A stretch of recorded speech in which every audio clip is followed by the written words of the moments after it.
ద్వారా, నా చేతి ద్వారా తయారు చేయబడిన నా స్వరూపము కలిగిన నా బిడ్డలు బాధపడుతున్నారు, వారి నుండి తీసివేయాలని ఆయన ఈ లోకానికి వచ్చి నీ పాపములను, నీ యొక్క దోషములను తీసివేయడానికి ఆయన మధ్యవర్తిగా ఉన్నాడు.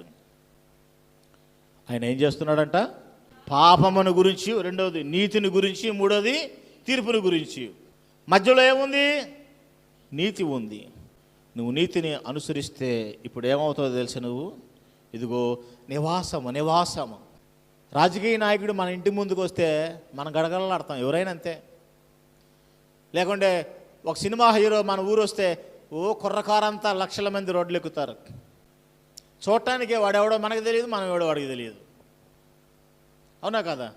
ఒక సెలబ్రిటీని మనం చూడాలన్నా, మాట్లాడాలన్నా, ఒక సెలబ్రిటీ విషయాలలో, లేకుంటే ఒక క్రికెట్ స్టార్ విషయాలలోనో, లేకుంటే ప్రధానమంత్రిలో, ముఖ్యమంత్రినో, ఎమ్మెల్యేనో,